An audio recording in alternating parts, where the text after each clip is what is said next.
Hello everyone, कैसे हैं आप लोग। चलिए जर्नल एंट्री की टॉपिक को आगे बढ़ाते हुए आज हम लोग देखते हैं कुछ नए ट्रांजेक्शन्स को। ठीक है, और वो ट्रांजेक्शन्स रिलेटेड है हमारा गुड्स से। ठीक है, मीन्स अगर गुड्स को सेल न करने के अलावा अगर किसी अदर तरीके से ट्रीट किया जाता है, जैसे उसको हम क्या करते हैं, सैंपल में डिस्ट्रीब्यूट कर देते हैं। ठीक है, या तो क्या करते हैं, विड्रॉ कर लेते हैं पर्सनल यूज के लिए, या किसी को चैरिटी दे दिए। ठीक है, कोई आया जो है उसको थोड़ा बहुत उठा के दे दिए, इस तरीके से ट्रीट किए। या कोई चोर चोरी करके लेके चला गया तो उसका ट्रीटमेंट कैसे किया जाएगा। अगर आग लग जाती है शॉप में या गोडाउन में, कुछ स्टॉक हमारा फायर हो जाता है तो उसकी एंट्री कैसे पास करेंगे, उसको आज हम लोग समझेंगे इस वीडियो में। ठीक है, तो चलिए स्टार्ट करते हैं। सबसे पहले हम लोग एक ट्रांजैक्शन लेते हैं,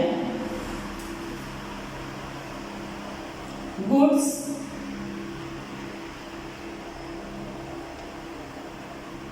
withdraw for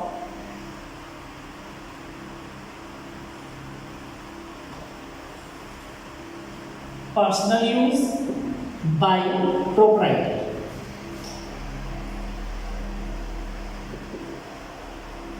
bye proprietor amounted to ₹10,000।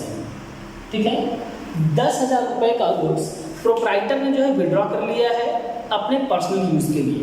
तो अब ध्यान दीजिए, अगर आपका गुड्स अदर देन सेल किसी भी तरीके से अगर बिजनेस से गोज आउट होता है तो वहाँ सभी कंडीशंस में हम क्या करते हैं, परचेज अकाउंट को क्रेडिट करते हैं। मींस अगर गुड्स को हमने सेल किया तो वहाँ पे क्या करेंगे, गोज आउट होगा तो वहाँ टू सेल्स अकाउंट मेंशन करेंगे।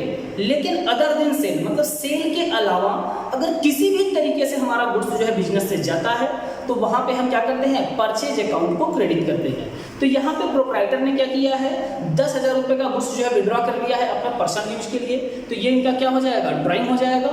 तो यहाँ पे एंट्री हम करेंगे ड्राइंग्स अकाउंट डेबिट, टू हो जाएगा आपका क्या, परचेज। ठीक है, drawing account debit to purchase account.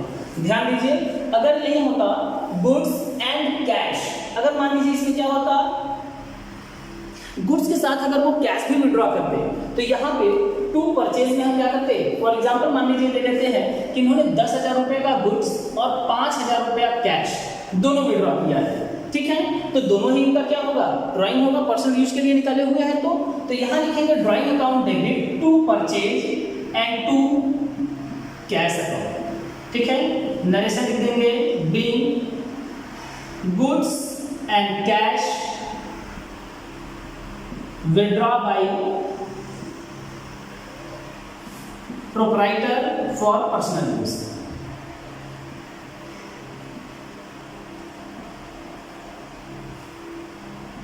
For personal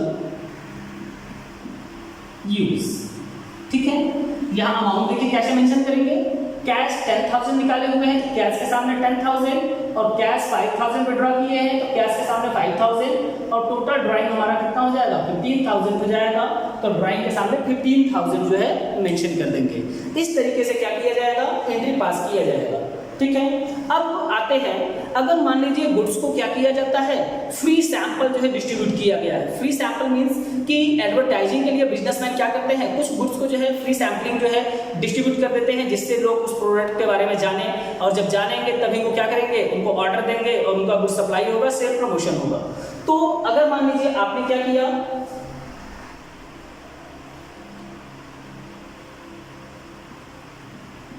costing of ₹500 goods, costing of ₹500 given as free sample. ठीक है, गुड्स 500 रुपये का क्या किया गया है, फ्री सैंपल में जो है डिस्ट्रीब्यूट कर दिया गया। तो ये जो फ्री सैंपलिंग होती है वो किस लिए किया जाता है, एडवर्टाइजिंग पर्पज के लिए किया जाता है, और गुड्स हमारा बिजनेस से गोज आउट हो रहा है। ठीक है, तो अभी मैंने बताया अदर देन सेल अगर किसी भी तरीके से गुड्स हमारे बिजनेस से गोज आउट होता है तो उसको क्या करते हैं, क्रेडिट करते हैं। तो यहां पे हम देखेंगे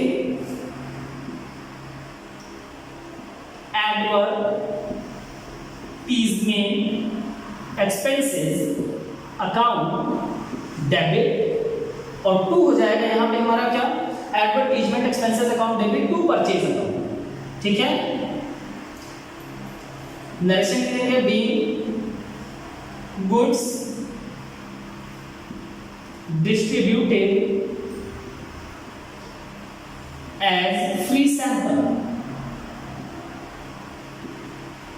ठीक है, इस तरीके से क्या करेंगे, इसकी एंट्री पास करेंगे। अमाउंट आपका 500 है तो यहाँ 500 और 500 ये शो कर देंगे। ठीक है, ये तो हुआ आपका गुड्स विड्रॉ या सैम्पलिंग से रिलेटेड। अगर मान लीजिए गुड्स को जो है एज ए चैरिटी जो है डिस्ट्रीब्यूट किया गया है तो वहां पे लिखेंगे क्या, charity account debit to purchase account. ठीक है, अगर गुड्स को चैरिटी के लिए जो है डिस्ट्रीब्यूट किया गया या चैरिटी के लिए दे दिया गया 5000 रुपए का गुड्स, तो क्या लिखेंगे, लिखेंगे charity account debit to purchase account 5000। ठीक है, तो ये तो हो गया जो है सिंपल सी एंट्री।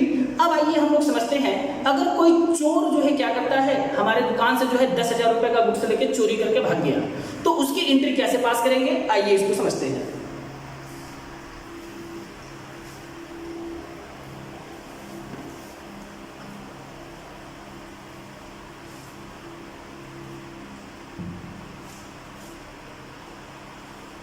गुड्स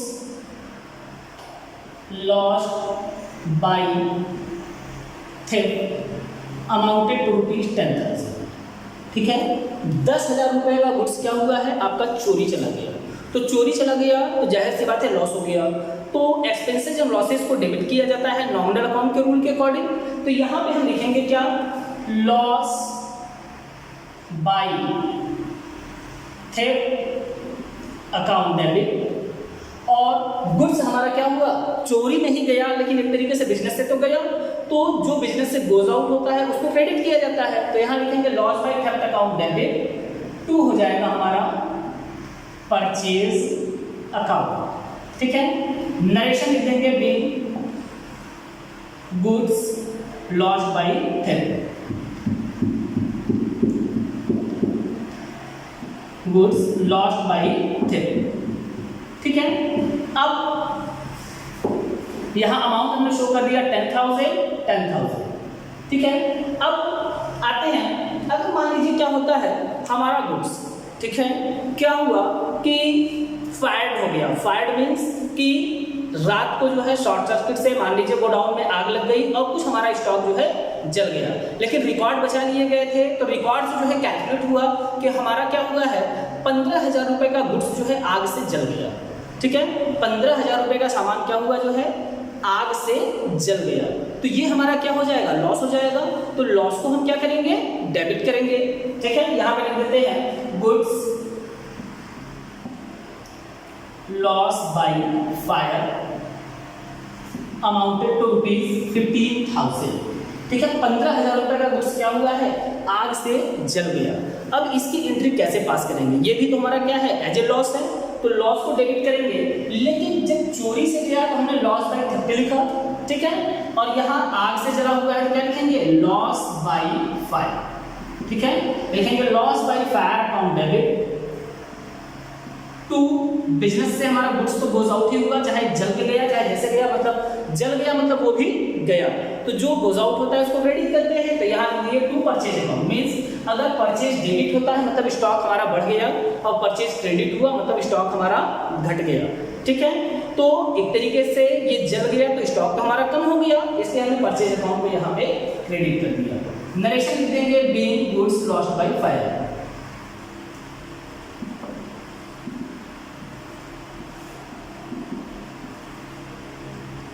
अमाउंट 15,000 था, 15,000 यहाँ पे हमने शो कर दिया। अब ध्यान दीजिए इसके बाद, अब इसके बाद ये हुआ कि ये जो आपका आग से जला हुआ है 15,000 रुपए का गुड्स, ये आपका गुड्स जो है इंश्योर्ड था। क्या था, इंश्योर्ड, मतलब इसका जो है इंश्योरेंस कराया गया था। तो अब इंश्योरेंस करवाया गया तो बहुत अच्छी बात है कि चलिए भाई 15,000 का जला, इंश्योरेंस कंपनी कुछ तो देगी रिटर्न। लेकिन इंश्योरेंस कंपनी ने पूरा क्लेम एक्सेप्ट नहीं किया। इंश्योरेंस कंपनी ने कितना एक्सेप्ट किया, सिर्फ 10,000 रुपए, कि मैं 10,000 रुपए का क्लेम एक्सेप्ट कर रहा हूँ, 10,000 रुपए आपको क्या करूंगा, पेड कर दूंगा। ठीक है, लेकिन उसने अभी तुरंत पेड किया नहीं है। ठीक है, तो इस कंडीशन में देखिए एंट्री कैसे पास करेंगे, मतलब इंश्योरेंस कंपनी ने क्या किया है, एक्सेप्ट कर लिया जो है कि मैं क्या करूंगा, 10,000 रुपीज जो है क्लेम एक्सेप्ट कर रहा हूं, वो आपको पेड कर दूंगा। तो यहां पे आप लिखेंगे क्या,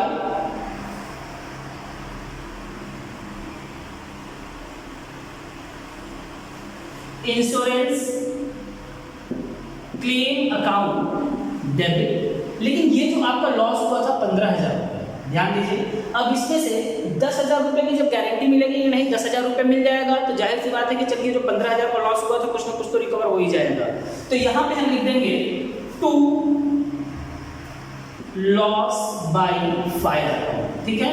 मींस ये जो इंश्योरेंस क्लेम हमारा पास हुआ है वो लॉस बाय फायर अकाउंट के लिए जो है पास हुआ है। नरेशन लिख देंगे बीइंग इंश्योरेंस क्लेम ड्यू, आपका क्लेम जो है ड्यू हो गया है कितना 10,000 रुपीज, ठीक है। अब इसके बाद ये 10,000 जो ड्यू हुआ उसको इंश्योरेंस कंपनी ने क्या किया, हफ्ते भर के बाद, मतलब एक हफ्ते बाद इंश्योरेंस कंपनी ने क्या किया, ये 10,000 रुपीज जो है आपको पेड कर दिया। तो जब 10,000 रुपीज इंश्योरेंस कंपनी पेड कर देगी तो पेड करने की एंट्री हम यहाँ पे पास करेंगे, ठीक है। तो जब 10,000 पेड की एंट्री करेंगे तो कैश तो हमें क्या होगा, रिसिप्ट होगा। तो कैश रिसिप्ट होगा तो क्या लिखेंगे, कैश अकाउंट डेबिट कर देंगे, ठीक है। और लिख देंगे टू इंश्योरेंस क्लेम अकाउंट, ठीक है। नरेशन लिख देंगे बीइंग अमाउंट रिसीव या बीइंग क्लेम रिसीव।